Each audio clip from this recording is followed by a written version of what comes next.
Awesome. Good afternoon, everyone. My name's Kelly, and I've been working in security for just about a year now, but before that, my background is mostly in data engineering, data science, and that kind of stuff.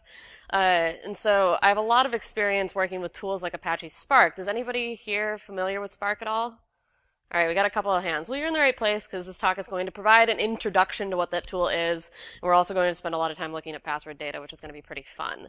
So I started using Spark. It's in the 2.x versions now, but started using it in about 2015 when it was running maybe like 1.0, and that was at an ad tech company where we were analyzing terabytes of data a day. That wasn't for any security purposes, but that was for log normalization, counting, all those fun things that you do when you work in ad tech to keep the internet free.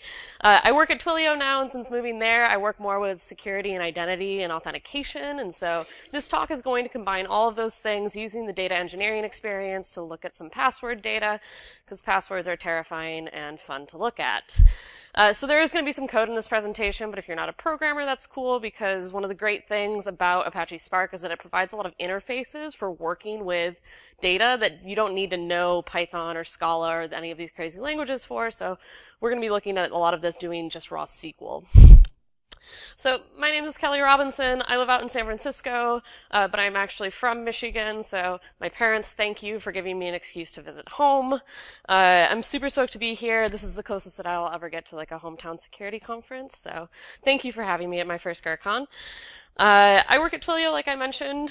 For those of you that aren't familiar, Twilio is a communications company, so we build APIs for things like sending and receiving text messages, making and receiving voice calls, and also things for authentication. I work on our authentication products. Twilio actually acquired Authy back in 2015, and so I work on the Authy team there. Doing a lot of stuff with our APIs for multi-factor authentication, phone verification, phone intelligence, fun stuff like that. And so that's why I spend a lot of my days now thinking about securing online identities, looking at passwords and why they're terrible, and all that good stuff. So we're going to talk a little bit about what Spark is, how it's progressed over the years. I'm going to give a little bit of background into the state of passwords, and then I'm going to give a demo of how Spark works, and that's when we're going to dive into the password data. And then I'm going to close out just talking about some of the implications at the intersection of big data and security. So let's start by talking about Apache Spark. So at log management solutions, what do you guys use? Like Splunk? We're cloud-based? Shout it out. Elk, yeah. So Spark can be run, it's a data platform that can be run on top of, your Elasticsearch. It can be run on top of S3. It can be run on top of any kind of data storage that you use it to do either batch or stream processing for doing data normalization and analytics. And so it markets itself as a fast, unified analytics engine for big data and machine learning. It provides a functional interface for working with the data, and it has interfaces and APIs for doing that in languages like Scala, Python, SQL, and R. It's generally thought of as an improvement on top of Hadoop and MapReduce. In fact, it was built on top of Hadoop and MapReduce, but it's about 100 times faster than that. So people really like moving to Spark because it saves them a lot of time and therefore money and compute costs. When my company moved from Hadoop, we at least decreased our compute bills by about 3x because of the overhead that we were spending before to run these Hadoop jobs for like 24 hours. We were able to move to a more streaming model, which also got results out faster to our interested parties, and therefore people were more happy, which also for using this as a tool for things like security incident response or log detection or any kind of anomaly detection like that, Spark is a really good tool for that kind of stuff because you can do this in a micro-batching environment. So when I talk about big data, I'm talking about things that don't fit on a single machine. Everything that I'm going to show you today, for the sake of demoing, I'm doing off of my local machine. So you can do everything that I'm going to show you with like a Python script, but Spark really is powerful in the way that you can use it to do things at small scale and really large scale. So if you can get it running on a small amount of data, it scales really easily when you grow that data, 1000x. So I just want to point that out because a lot of times people talk about big data and they don't actually have big data. In an audience like this, if you're doing a lot of log collection for your security and audit purposes, you probably do have data if your company is at all sizable. But, in a lot of the development audiences, people are like, yeah, I've got 100 gigabytes on the, a month that I collect. And I'm like, you're fine. Put that on a single machine. Amazon has resources for that now. So one of the biggest benefits of Spark is that it comes with all of these APIs out of the box. It comes with support for multiple languages and extensions. And Spark also has built-in libraries for doing things like I mentioned, like streaming data and machine learning, really touting the machine learning aspect of things these days. If you were in the keynote this morning, we talked about that a little bit, about like machine learning and what does that mean. Usually it's a lot of times people are just crunching numbers. I think if anybody has had experience working with data scientists, or if your team does any kind of machine learning, a lot of times that is code for data analytics. I might be a little jaded about this point. You can come rant with me after if you feel similarly. But it's not always implementing mathematical models. It's a lot of times looking for patterns in the data, and you can do that by using some brute force techniques. As my friend Ryan likes to say, machine learning is really like the carrot that you dangle in front of engineers to get them to do the data engineering work. And so it's a really good thing that you can use to entice people to get your data in a format that makes sense for you to work with and for you to query. So there are two major abstractions with Spark. They started out with this idea of RDDs, or resilient distributed data sets, and those aren't going away, but in later versions of the framework, it's moved more towards DataFrames. And these both have their benefits and different costs and risks associated with them, but in general, people are encouraging you to move more towards DataFrames these days, mostly because working with DataFrames is faster. But we're going to talk a little bit about RDDs. So these work with immutable and distributed collections, and they have functional operations on top of them. And so if anybody has done any functional programming, Spark was originally built on top of the Scala programming language, which is, I have other opinions about, but it is a functional style language, and so a lot of the operations on top of that are functional in nature. And you can see how that's used in the code example here for doing a basic map reduce, for doing a word count. RDDs aren't going away, like I mentioned. They still have their uses for working with any kind of unstructured data because they give you that low-level control for looking at every single record and doing operations on them at that unstructured level. But the biggest problem was that RDDs were slow, especially if you were using any language besides Scala. And so there were some traps that you could fall into that wouldn't produce optimized code. And this was stuff that was not obvious if you weren't either benchmarking your code or very familiar with how the project worked. And so the team was aware of this, and they developed the DataFrame API on top of that. And DataFrames are very similar to something like DataFrames in Python, pandas, that kind of stuff. And the API works with structured or semi-structured data, and you can either do schema inference or provide it a schema. And because of that and the structure that you get with a schema, you get a lot of optimizations that Spark does for you under the hood to index the data and make it really fast to query it on the other side. And so we're going to be looking at the untyped API because I'm going to be doing most of my code examples in SQL and Python, but just know that they also have a strongly typed API if you're working with a language like Java or Scala. Like I mentioned, one of the big disadvantages early on is that RDDs were just so much slower, but you can see that with the DataFrame API, no matter what language you're working with, it's just as fast across the board. And so this was really good for the community because there's a really good community of data-minded engineering in the Python community and the R community, but a lot of those people were having to learn Scala in order to get some performance gains in their code. And a lot of people like that. You don't want to have to learn Scala and introduce a new language into your stack just to get some performance improvements. And so I'm really glad that Spark introduced the speed ups in the 2.x version for DataFrames and improving the speed there. Like I said, I come from a Scala background, and even I don't think that people should have to learn Scala to use this tool. But that's kind of an introduction to the state of Apache Spark and where it's come from. I want to take a little bit of time talking about the state of passwords, but first we must appreciate what is the glorious of hacker stock photos on the internet. I actually paid money for this because I thought it was that good. You know this guy's good because, like, on top of all the encrypted garbage, he got hacked to show up on the screen because we all know how realistic that is. I love this guy. So we have a lot of problems when it comes to passwords, right? So we have password reuse, which is really common, and people use that for credential stuffing. And so this is why we have an entire industry built around multi-factor authentication and all these other fun things that people are trying to use to help secure online identities.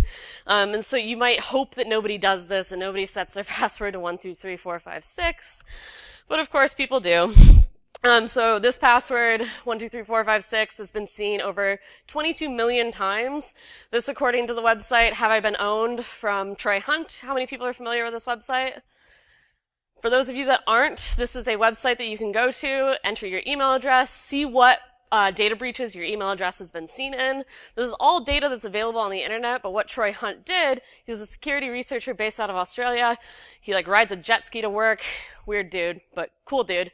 So he basically aggregated all this information in a very useful way so that end users like us or, your parents or your siblings can go online and get information about where they have their data or their credentials have been seen in a data breach. And he does this for emails and passwords. And he actually just released a new API that allows you to look up whether your password has been seen in a data breach without actually giving the API your password, which is pretty cool. So the way he does that is you do a basic SHA-1 hash of your password, send him the first 5 digits of the hash. He'll send you back a list. The API sends you back a list of all of the passwords that match that prefix. And then you take that list and see if the suffix for your hash is in the return. And if it's there, then that means you can see the number of times that your password has been seen in a breach. And so this is really cool because it also provides a way, if you're really paranoid about just typing in your password to a website, you can look at that and see if your password, if it's a secure password that you're using for your email or something like that, has been seen in a breach. And so not only does he provide the website for doing this and the interface for doing that, but he also makes this data available for download. And there's tons of data breach downloads available across the internet. I like this one because it's easy to use and it provides some information already aggregated about the number of times that emails have been seen. So this is the data that we're going to be using to show off Apache Spark. So I'm going to switch over. And we're going to be doing a little bit of live code here. And so this tool that I'm using right now is called Zeppelin. Zeppelin is kind of like a Jupyter notebook, but it has a built-in Python interpreter. I already wrote out the import statements because I always forget those. And so the first thing that we're going to be doing to show off Apache Spark is just importing the data that we have. And so this is data that I have stored on my local machine. And so we can go ahead and read that in. It's in the folder that had, and so I'm going to grab all of the CSV files from there and then just go ahead and print out the schema for this data. And so this is pretty cool because print schema is a built-in Spark function that will allow you to show you the shape of your data because Spark does schema inference and it also does built-in CSV, JSON, Parquet, and a couple of other text format file reads that you don't have to write your own interpreters for, which is pretty cool. And so the other thing that you can do with this is we're not getting a lot of useful information about the schema types here, and so I want to, I happen to know that these CSV files have a header, and so I want to go ahead and import that. And once I do that, we get the header names that are there, and this is something else that Spark will read in for us so that we don't have to define that.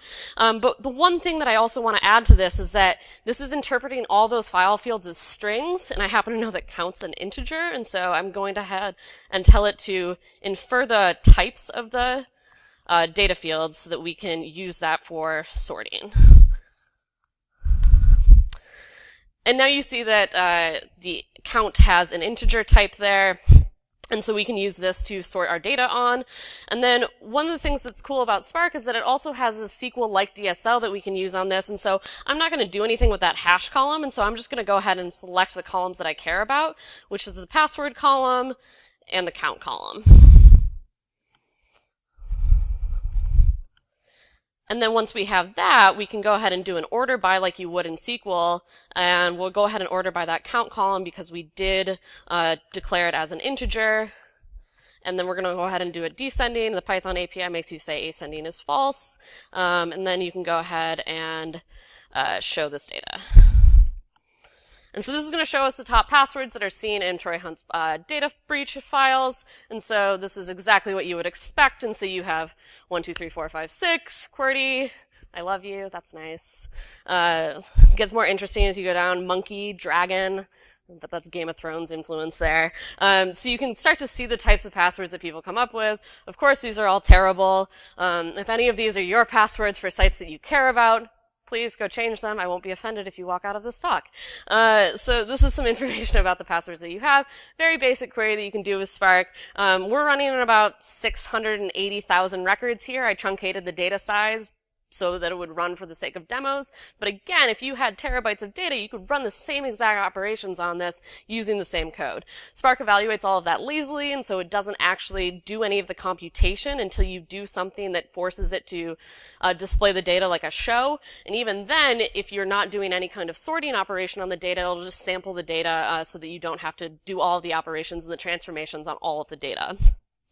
So that's cool, but I want to look at something else. So we can look at the most common lengths of passwords. And so we can do this by adding a column. And so I'm going to add the length column using the built-in length function.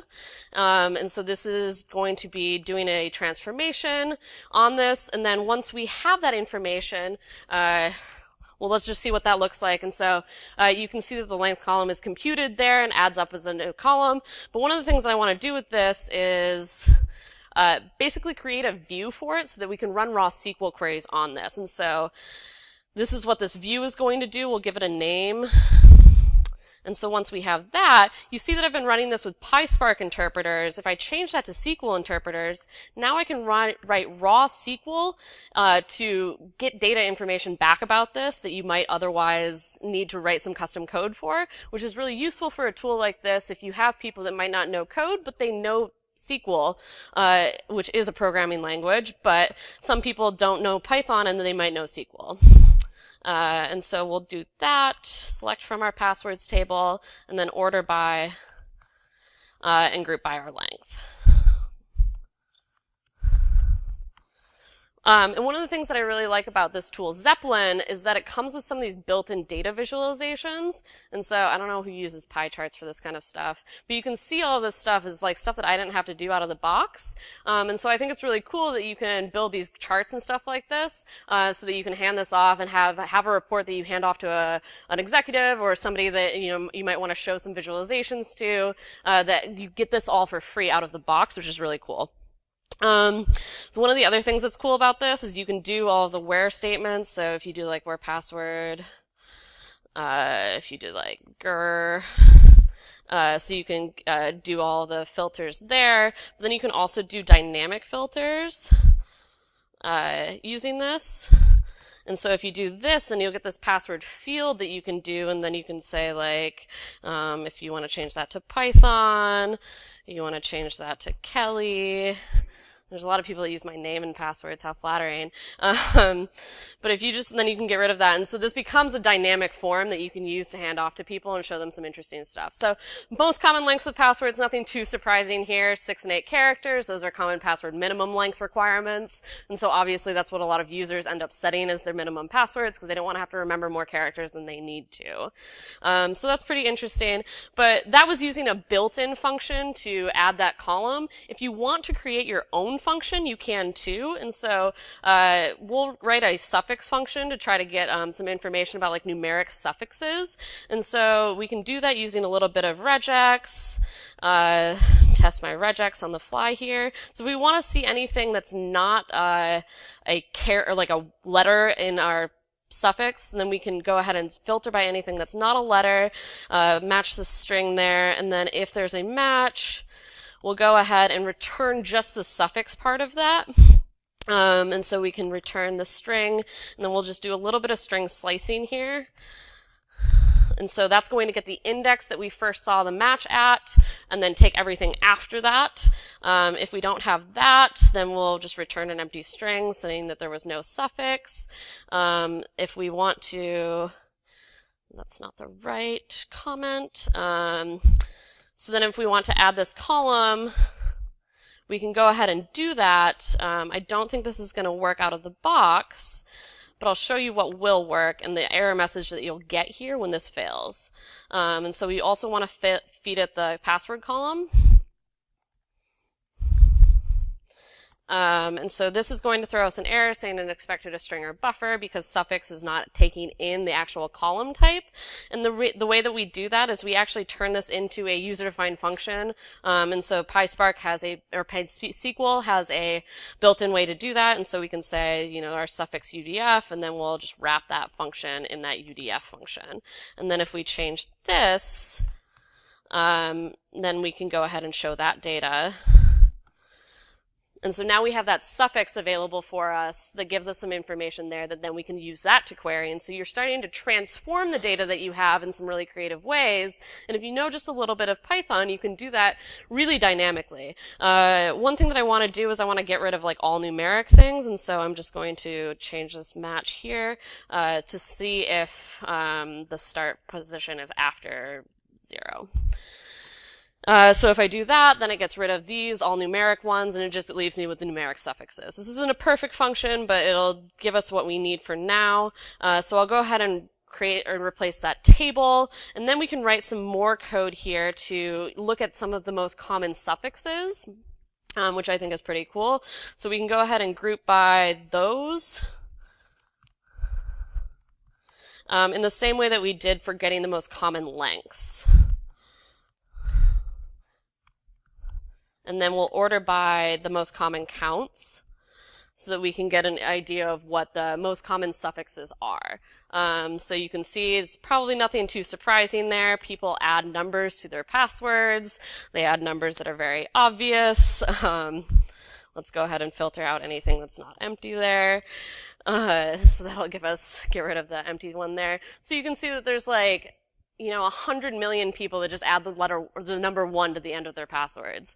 And so this is one of the reasons that like password policies that are like, hey, your password must contain both a letter and a number are terrible because people just do this shit. Like, and they also replace letters with numbers in the way that are very predictable. So you get things like, P4, $, like, we've all done that at one point because we thought it was a good idea and a website made us do that, but it's, we're not that creative. We all have the same idea for like letter to number substitutions, and so it ends up being the same stuff that we see over and over again, and so passwords that you might think are secure actually aren't. One other thing that you can do with this is you can chain these transformations together, and so if you want to look at like suffixes that are all 4 characters long, you can chain that, and so you can use the length of your suffix column. And so then when you do that, you can also say if the suffix length is 4, and then you can look at all the 4-character suffixes. And again, this is an interesting experiment because it shows you how common this like 4-character suffixes or numeric suffixes are. 1, 2, 3, 4, and then it's years from like the last like 30 or 40 years, which is either like the year somebody was born or the year that they graduated from high school and that kind of stuff. And so these are all, if you're doing any kind of brute force technology on trying to crack passwords or pins, it's something like 80% of 4-digit pins are the year that somebody was born. And so it really narrows the attack surface for doing that kind of brute forcing because people aren't that creative and they want to use something that they can remember. And so I think that's pretty interesting. I'm going to hop back over to the presentation so that I can finish that up. But I hope that gives you an idea of like how Apache Spark works and some of the stuff that you can do with it. I think it's a really cool tool. Obviously, it has some major benefits. I don't know if anybody here has spent time working with a tool like Hadoop, but once you start working with Spark, and especially if you had any experience moving from RDDs to DataFrames, it's so pleasant to be able to write code in a way that makes sense in a data analytics form. And especially if you have analysts on your team that have experience writing SQL, it's a really powerful tool to share across different functions of the team. And any tool like Spark that's going to be able to combine the functionality of data engineering and data science and put that under the same roof and make those teams able to more closely work together is going to have a lot of benefits for the rest of your all right, we lost one of the screens, but Uh, we're back. So that's going to have a lot of benefits for your team in order to make sure that your team can work together cohesively, because obviously these all come down to working together as a team. Security is always a people problem, right? So like I mentioned, fast, flexible, and this is really proven for large systems. I was using this a lot just for doing data analysis and sampling. Even if you don't want to do, large-scale systems, ETLs, that kind of stuff with Spark, you can still use it to kind of dig into your data, do some sampling. It has built-in functionality for doing that as well. Of course, Spark is not without challenges. Some of the error messages are pretty opaque. I don't know if you picked up on any of that. Operationalizing this, getting it from your single machine to a cluster can be challenging if you've never done it before. There are some good tutorials out there for that now, but the project is still pretty new. It's only been available for about 3 years, and in GA for, it's been in GA for about 3 years, around for maybe 5. But there are really large companies that are using this. There are companies that are dedicated to working on the project. There's an entire SaaS product around working with Spark so that you can use this at scale, and they have a dedicated investment into making sure that the project continues to be developed. And I think a lot of the path that they're taking with this stuff is more along the DataFrames side of thing instead of investing in the original spec, which is more around like the Scala-centric functional programming side of stuff. This is an example of an error message I got once when I was trying to do a descending column. So one of the things that you'll notice is if you're writing Python code, you'll actually get nested Java stack traces, which is really fun. Except that it's not. So you'll see that there's like Java stack traces, and that's because the interpreter under the hood is all run on the JVM, and so this can be really nasty to debug if you're not familiar with debugging Java stack traces. There was a great talk at PyCon earlier this year that I have linked to at the end of these slides. If that's something that you're going to be dealing with, I highly recommend that you check that out.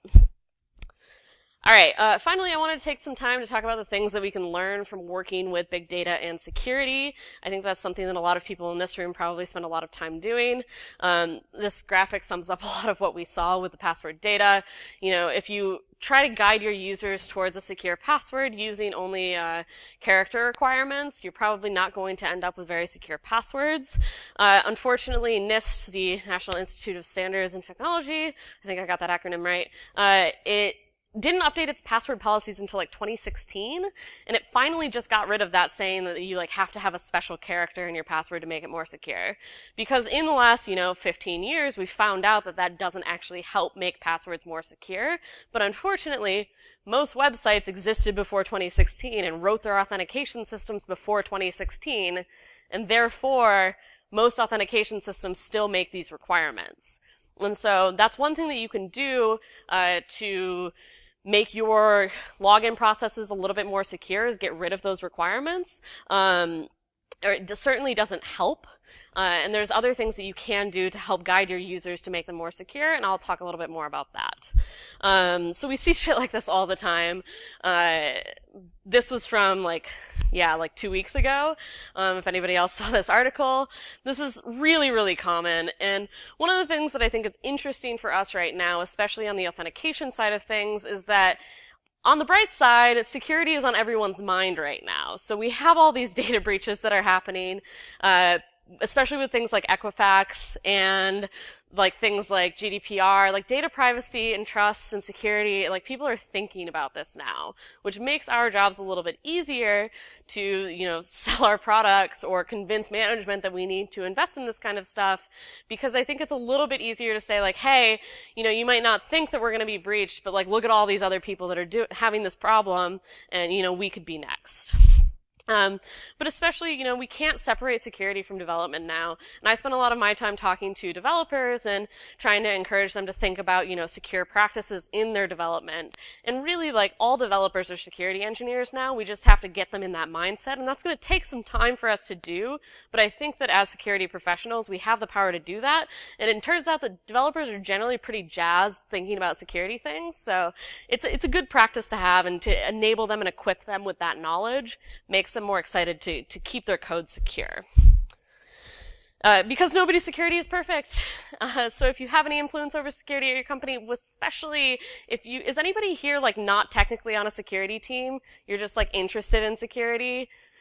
Yeah, we got a couple. And so like people like you especially, like you might not have security in your job title, but like you are a good champion for the organization because you have the power to be like, listen, like I'm not even technically getting paid to do this, I just think this is important for these reasons. And you can start to build awareness and a following amongst your peers at work to start thinking about that too. And there's a lot of things that you can do that don't require budget, that don't require, getting management buy-in even at first, that you can start to do to just change that mindset, whether that's through like code reviews, whether that's through just thinking about like tech talk, security culture. One thing that I used to do at my last company was like the easiest professional development thing that you can do is you can like once a month get together at lunch and watch a YouTube video together. Like you don't have to make anybody prepare for a talk. You just say, hey, we're all going to sit here and like watch Chris's talk from earlier today. Like, we all missed that at GrrCon 2017, so like, we're gonna watch that next Friday. And that's something really easy you can do to start like building excitement around these things, learning together and that kind of stuff.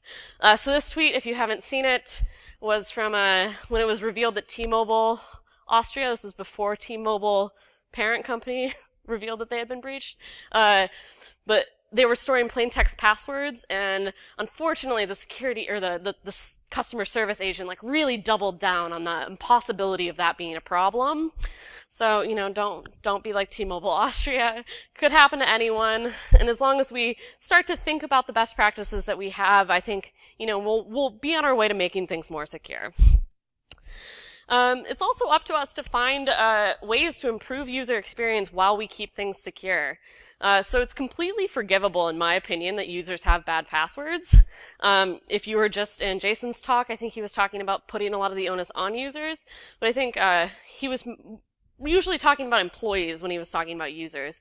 If you're using any kind of like end user authentication system, especially if those users are customers that you don't have like under the control of your IT department, it's totally forgivable if they have bad passwords, and there's definitely things that you can do to encourage them to have stronger passwords. Length is one of those ways. Longer passwords are harder to brute force. One-time passwords are an option. This is how you sign into Lyft. If you log out on your phone, Lyft, it's the attack surface there. Maybe it's just my account that I'm not a super high risk score there, but one-time passwords can make sense where they are applicable to your threat model and your security for your company.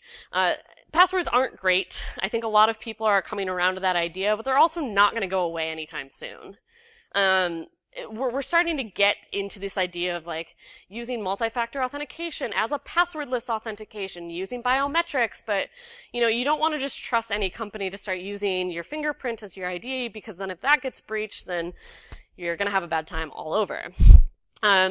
So, even that's not a perfect solution, right? Because like SMS has all of its own kind of vulnerabilities, and I'll rant about that for way too long if you let me. I do want to point out that it's the onus of developers and on the company to have the responsibility to secure authentication. And I really emphasize developers here because I do want to avoid victim blaming. It's really easy to tell people to just use a password manager. I've done it, but like how many people here use a password manager? Who doesn't use a password manager? All right, who has like one password that they use for everything? Who has like one password that, yeah, thank you, one person's being honest. Who has a password that they use for like their email and another password for everything else? Like password for your bank account and your email and then another password for everything else? Yeah. So like, we're a security room and there's even people here that are admitting to like using, just a few passwords, but password reuse is really common because we're human. We only have so much memory in our brains, and there are ways that we can get around this that don't involve necessarily using password managers or going that extreme. My dad uses a password protected Excel spreadsheet, and I'm like, go Ron.